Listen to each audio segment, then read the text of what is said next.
Chandigarh mayor चुनाव में BJP ने बाजी मार ली है। बीजेपी के सौरभ जोशी चंडीगढ़ के नए मेयर बने। उनके पक्ष में 18 और आम आदमी पार्टी के पक्ष में 11 वोट पड़े, तो वहीं कांग्रेस को महज 7 वोट मिले।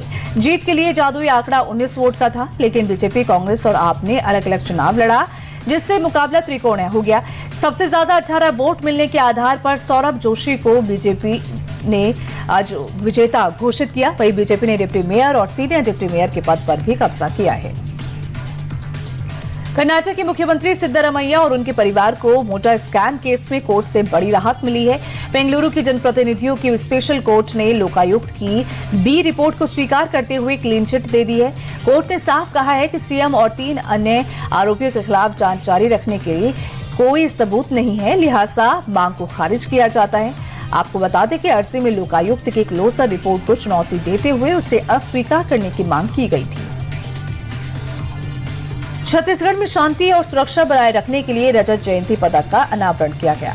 मुख्यमंत्री विष्णुदेव साय ने पुलिस मुख्यालय में पदक का विमोचन किया। इस दौरान सीएम साय ने कहा कि ये पदक नक्सल विरोधी अभियानों में पुलिस बल के पराक्रम की अमिट पहचान बनेगा। साथ ही सीएम ने कहा कि पदक छत्तीसगढ़ की माटी संस्कृति और परंपराओं से गहराई से जुड़ा हुआ है। पदक गोल आकार का है और चांदी के रंग का होगा। छत्तीसगढ़ में पुलिस व्यवस्था को मजबूत बनाने की दिशा में एक बड़ा कदम उठाया गया है। मुख्यमंत्री विष्णुदेव साय ने 255 करोड़ रुपए की लागत से बने पुलिस भवनों और 8 नए साइबर थानों का लोकार्पण किया। इसके अलावा 9 पुलिस थानों के नए भवनों, ट्रांजिट हॉस्टल और सेंट्रल आर्म्स स्टोर का भी लोकार्पण किया गया। इस दौरान सीएम ने कहा कि बेहतर सुविधाएं मिलने से पुलिस अधिकारियों और कर्मचारियों को सकारात्मक काम करने की प्रेरणा मिलेगी और कानून व्यवस्था और ज्यादा मजबूत होगी। मुख्यमंत्री डॉक्टर मोहन यादव ने बुधवार को गौ माता पर बनी फिल्म गौदान का ट्रेलर लॉन्च किया। साथ ही फिल्म के पोस्टर का विमोचन भी किया। फिल्म 6 फरवरी को रिलीज होगी। इस दौरान सीएम ने कहा कि फिल्म भारतीय संस्कृति में गौ माता के महत्व को दिखाती है। साथ ही सीएम ने प्रदेश की जनता से फिल्म देखने की अपील की है। मुख्यमंत्री डॉक्टर यादव ने कामधेनु फिल्म प्रोडक्शन और निर्माता निर्देशक विनोद चौधरी को फिल्म निर्माण के लिए बधाई दी। भोपाल में आयोजित मध्य प्रदेश शिक्षक सम्मेलन और अभिनंदन समारोह में सीएम डॉक्टर मोहन यादव शामिल हुए।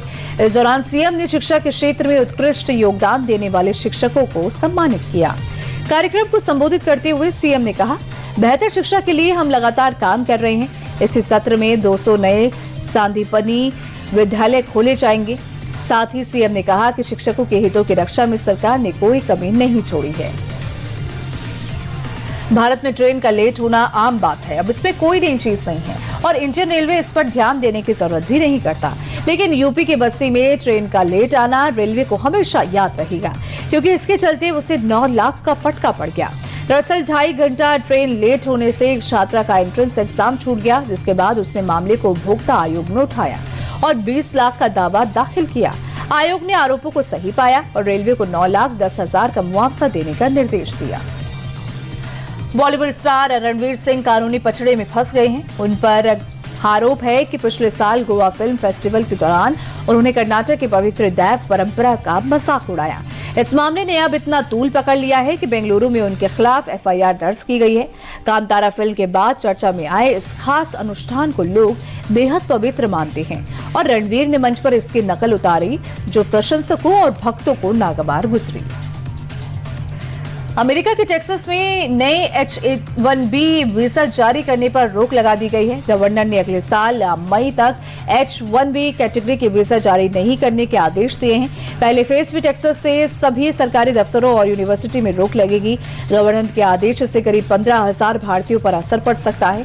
टेक्सास वर्कफोर्स कमीशन से सभी H-1B वीजा होल्डर्स की संख्या, जॉब रोल, मूल देश और वीजा एक्सपायरी के बारे में 27 मार्च तक डेटा रिपोर्ट मांगी गई है।